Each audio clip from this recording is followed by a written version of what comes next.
We need men, they need men, and I hope that they recognize that.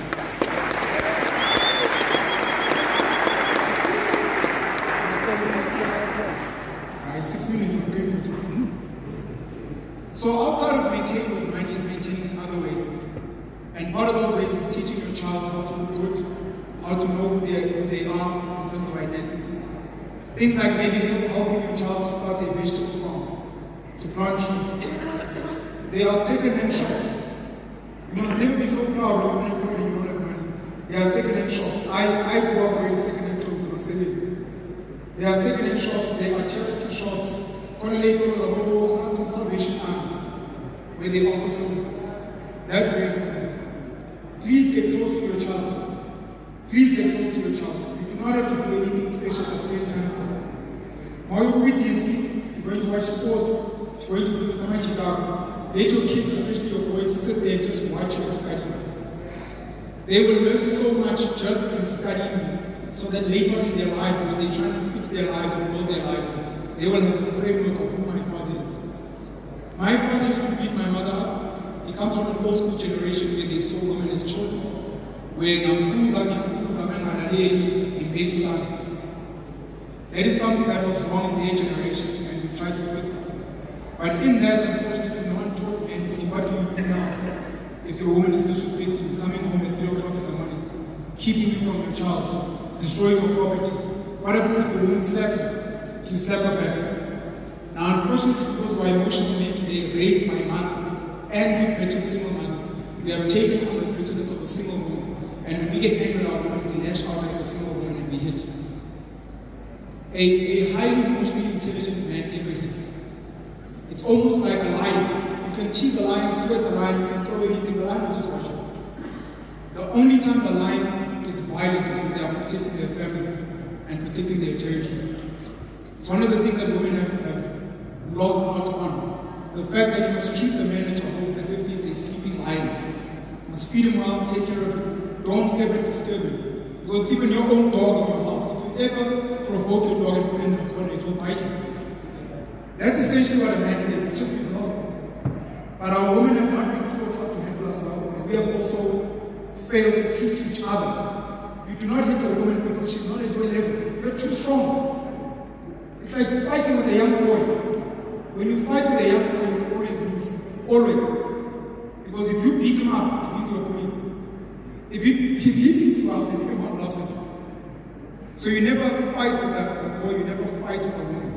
You walk away.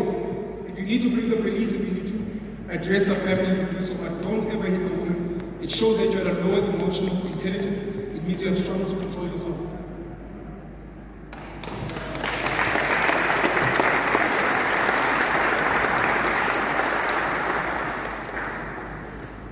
The last 2 points on fatherhood. The first one being, we need to learn to work with women outside of the mother of the children. And the second one is that people need to get paternal family help where there is no man available. What do I mean? Some of you here might have daughters. Some of you here might have sisters, might have female cousins, where the father of the child is not available. Just because he's not available does not mean his family is not available.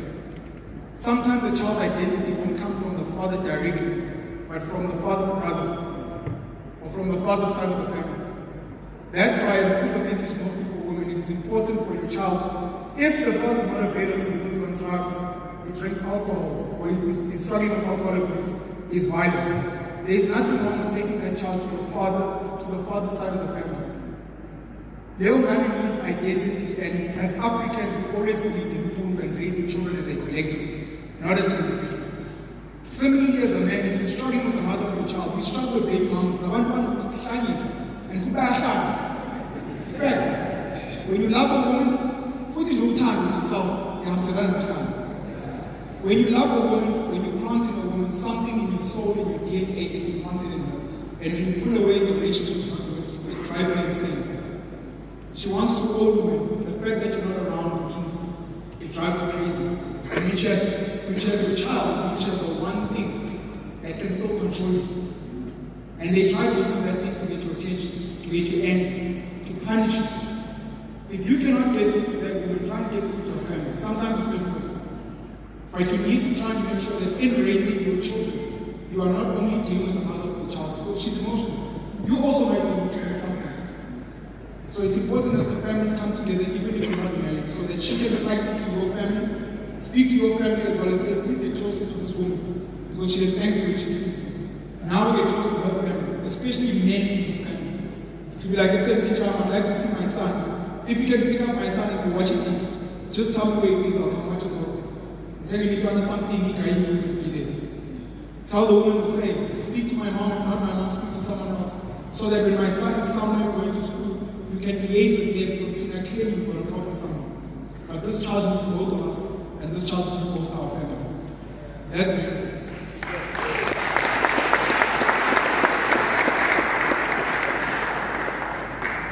Got 3 minutes left. Fathers and boys. I grew up in Muchis, I think. Oleg was a single parent, but Wap Atanis as a school teacher, when he said to me, as a new model son. I grew up playing rugby, even though it's time I was coaching football. It is important that young boys and young men bump up their testosterone levels. I personally support rugby, especially because rugby is one of the few legal sports in the country where men are allowed to be physically conflicting with each other in a legal, safe space outside of football scene. But if it's football, then football. Young boys need to play sports. Young boys need to play sports. Young men need to play sports. Only we can play sports.